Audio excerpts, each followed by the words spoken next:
Welcome to the Do Good Work podcast, where do good work is a way of living, where we highlight the inner beauty behind the struggle to achieve a new level of excellence in all areas of your life.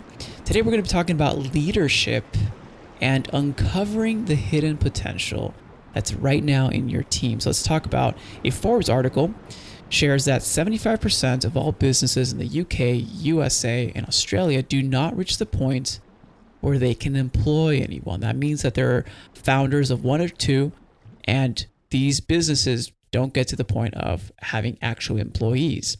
Now, if you're in the 25% of the fold, meaning you do have a team, you are able to employ and have a team, this is for you. I want you to pay close attention that your number one competitive factor, your number one underutilized and untapped potential, and the number one liquid fuel, and I'll tell you why it's liquid fuel, to grow is hidden in your team's talent and ability. Why is it hidden? Well, as a leader, you either allow their true inner talent to shine or you shun it. Now, in Productive Profits, I talk about a concept called setting the stage, and this is under the heroic leadership chapter. We talk about how to become heroic, and one of those things is to set the stage. As a leader, you set the stage with every single word, remark, action, communication, and performance, and I say performance intentionally, that you do in your company. And if those actions, words, performance, communications, even emails, the way that you set the stage, if they're setting the stage for a positive, nourishing environment, your team can open up to share either talents that you never knew that they had or that they were afraid to share. And if it's negative, they will hide that and just do their work. And just doing work is okay, but I want to challenge you to see this as how can we perform better? Because you truly, by the way that your team behaves, by the culture that you set, by the environment that you create, you can either help your team perform and flourish, truly flourish, or you can help them just be mediocre, average, and just do the day by day, or maybe even fail and not follow the right practice day in, day out. And I know some leaders might be telling me, or you might be listening to this and say, Raul, I just don't control everything that my team does, and I can't be held responsible for all of their actions. And I'm going to challenge you, and I'm going to be a little tough on you right now, but I believe that level of thinking is mediocre. I believe that you can do better. I believe that if you want your team to not be fulfilled and just hire a set work of hands and just have a task be done, fine, be it, and then go ahead and do that. But I guarantee you someone else will outperform you with a better culture, with a better team, with more innovation, because they extracted, not just for the sake of use, but for the sake of helping the person, the actual team individual, grow personally, help it extract it from them and professionally, and apply that in their work and in their career.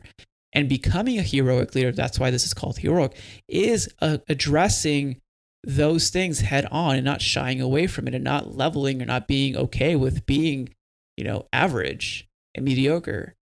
Because if you're already above the 25% of businesses that can hire and employ someone, you're not average. So at this level, performing or thinking at an average mindset is going to limit you, and it's going to have your competitive factor be weakened. Like a competitor who's in the same industry could easily do better simply because of the intellectual property that a team member or the team culture creates and delivers to the marketplace at a better rate than you. And we all know this deep down, but it's also how do we do this day in, day out?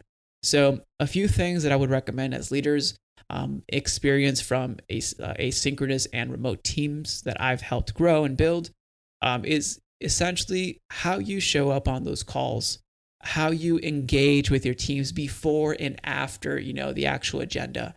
Because there are those hidden moments. It could be a couple minutes, it could be a couple seconds where you can connect one-on-one with an individual or go out of your way to have a one-on-one call with an individual and explore more who they are, what makes them unique, encourage positive behavior, and label and vocalize the great things that they're doing so that they know. And I know this sounds like, well, this is just soft skills. This is not going to hit my bottom line. Well, guarantee you that the team that is happy, that sees themselves as in a positive light, will outperform any team that is unhappy and does not see themselves in a positive light. It's just the balance of how things are. So if you're looking to become a heroic leader, follow these simple lessons of showing up properly, making sure that every single communication that you have is intentional, being very careful of, gunfire, quick reactions, just like really abrasive reactions to situations, and making sure that you understand a certain level of emotional intelligence, but also empathy of the other person, of the team, and helping them grow and seeing how it's important for them in their career and them in their personal life. I'll be cheering you on for that. And again, that's the goal, really, for the team to flourish, for you to flourish, for the company to flourish, for everyone to continue to grow. And that is possible.